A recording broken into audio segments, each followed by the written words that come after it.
And that is what the Second Chance program is all about. That is what community service is all about. And the fact that all of you guys showed up to provide a resource that many of our people in the Knoxville community needs.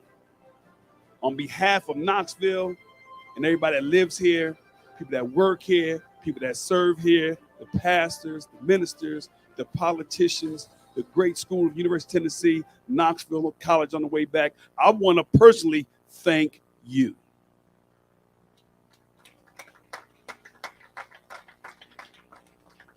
So you say, who are you? Who is this guy on the mic? Who is this guy? Well, my name is Sterling Henton. A lot of you guys might know me as DJ Sterl the Pearl, the official DJ for University of Tennessee Athletics. And this is an awesome honor to serve in that capacity over there. At one time, I was an athlete, but that was before cell phones and internet. But now I'm honored to serve in this great opportunity and the great cause that puts on events like this in our community. So once again, I want to thank you, and please give yourself another round of applause because you deserve it. Now it gives me the pleasure to introduce a gentleman I had the opportunity to share those grounds with up on the Hill. We go back to the 1900s, and we're here today. Please give a nice round of applause to Dr. William Arnold.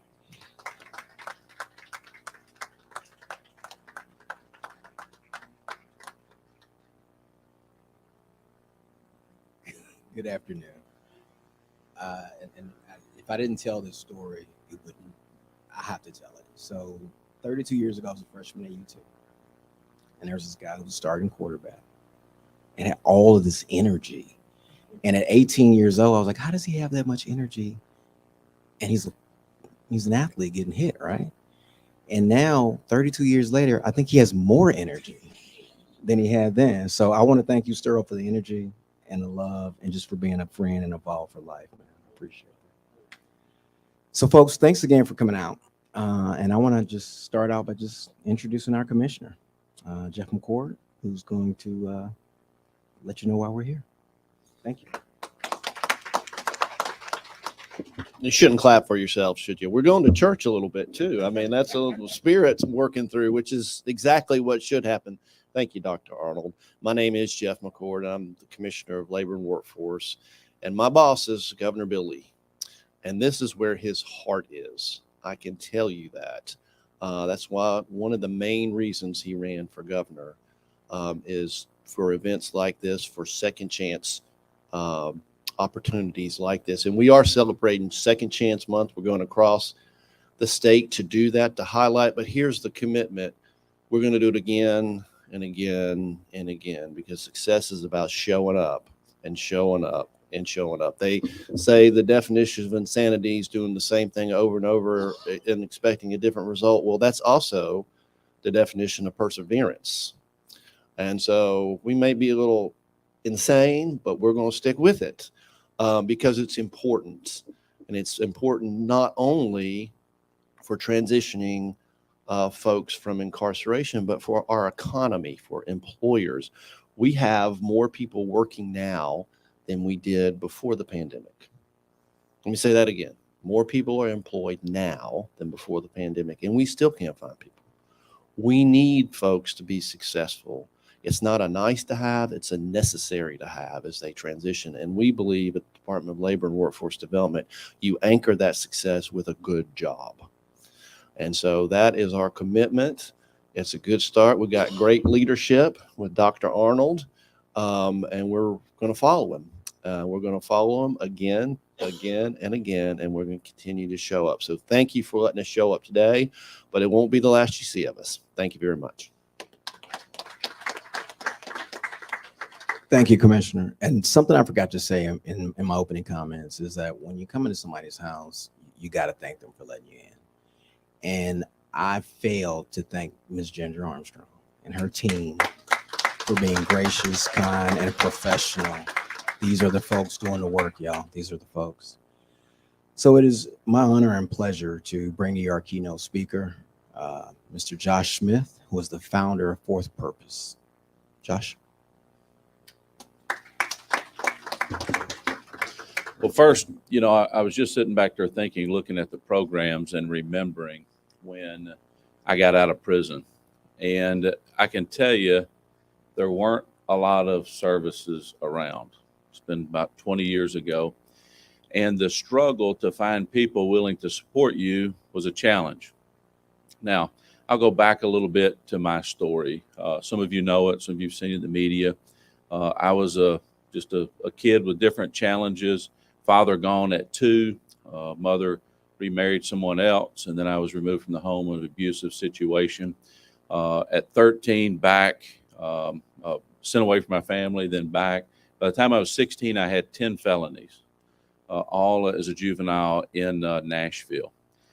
From there, made it through the 10th grade and quit, and you could just about write the rest of the book. At the age of 21, sentenced to spend 5 years in prison, in federal prison. Now, at that point is where most people's lives end, as we know, the challenges that chase them forever and ever and ever. And but I was a beneficiary of going to prison at a federal prison, low security. And some of you, how many of you are old enough to remember Enron, the days of Enron when they locked up a lot of the executives and those? Well, Department of Justice locked up a whole lot of other executives, other CEOs and CFOs and things. And so I spent time in prison with exposure to some of these executives that they had never come to my neighborhood. Now they were in my neighborhood, and let's just say they were a little less comfortable than I was. And so, I began to just walk with them and talk with them. I began to look at them. And one of the things that I realized, Halloran asked me on a radio show once, he said, well, are you just more motivated than everybody else? Where'd your motivation come from? And I'll never stand and not give credit to God for everything that's happened in my life. But I said, as I sat in prison with these, who I always thought us and them, when I sat in prison with them, I realized some of them weren't that damn smart.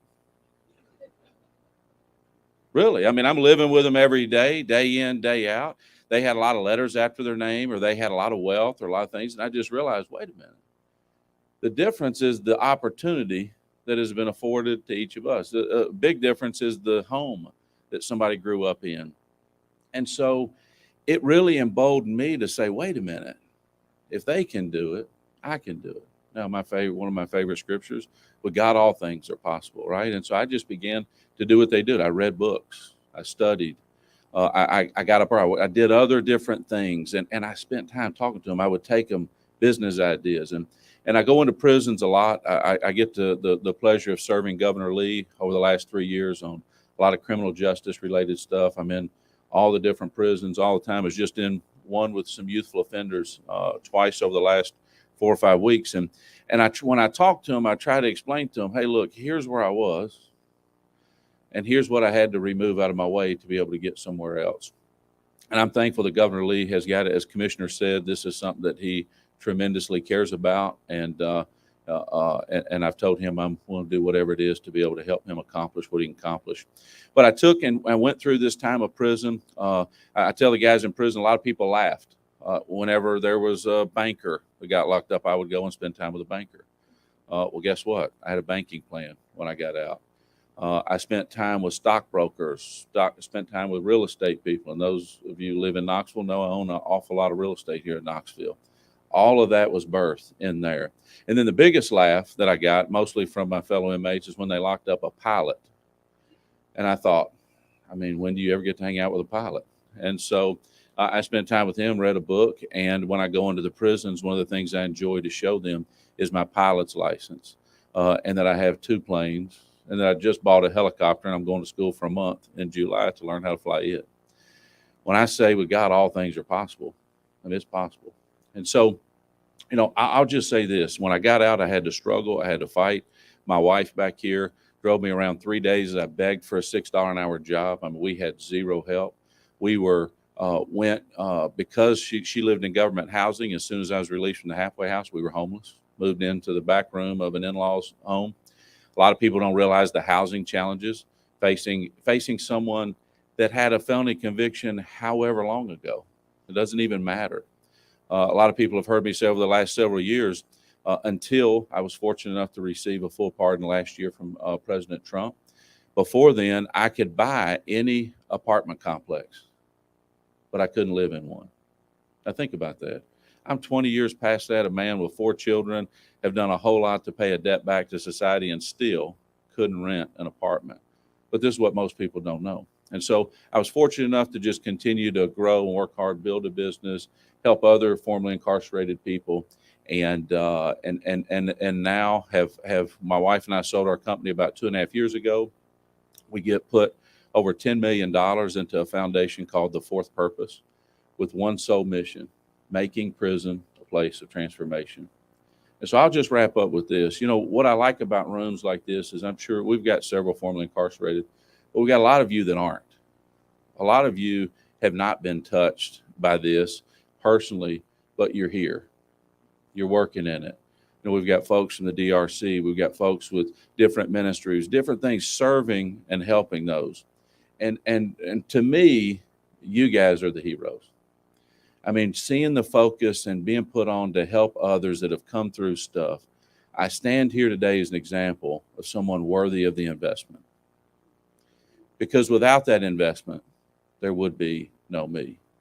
I wouldn't be here if others hadn't invested in me. I would still be the kid you're talking about.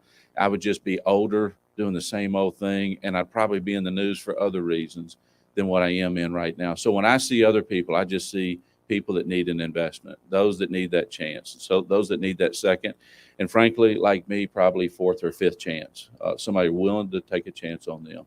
And so look, I love seeing things like this. That's why I made it a priority to come out here and speak to you today.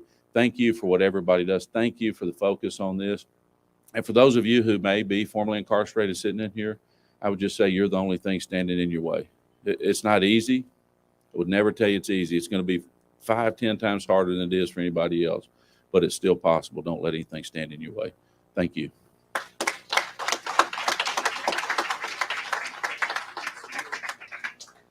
Second chances are real, y'all. They're real. I also wanted to apologize because I did not recognize my new good friend, Sharon Shanks, who's here from the mayor's office. Sharon. Thank you. Now I have to follow Josh, so I really appreciate that.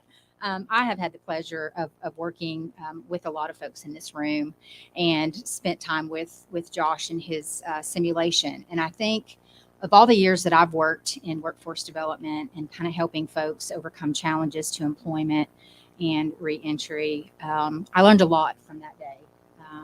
You can't get to a bus station to buy a bus pass without a bus pass. So I found myself many times not getting to where I needed to be. So as Dr. Arnold mentioned, I'm from Mayor Jacobs' office. I have the honor and privilege of working with a lot of folks in this room weekly. That is something that is also near and dear to our mayor's heart. So I'm just grateful to be here. I thank you all. Welcome to Knoxville for those of you that have commuted in today. So thank you. We appreciate you coming to Knoxville and providing the resources that you do. I will say Mayor Jacobs and I were here April 7th, I think, was the last resource fair that we had. And I think we counted up maybe close to 140 individuals that came through and took advantage of the resources and the folks in the room that, as Josh has mentioned, is very critical in this work. So I applaud you for being here. I know that we are seeing an increase of employers that are changing their hiring practices and thinking about how they can tap into the folks that are reentering. And so Knox County is committed to that work, to providing opportunities for all individuals in our county. So thanks again for having me. It's an honor and privilege to be here today, and I appreciate you. Thanks so much. And that's what it's about, folks. It's about people. At the end of the day, reentry is about people, second chances, community and government working together to help people. I want to thank you all for coming out, and happy Second Chances Month.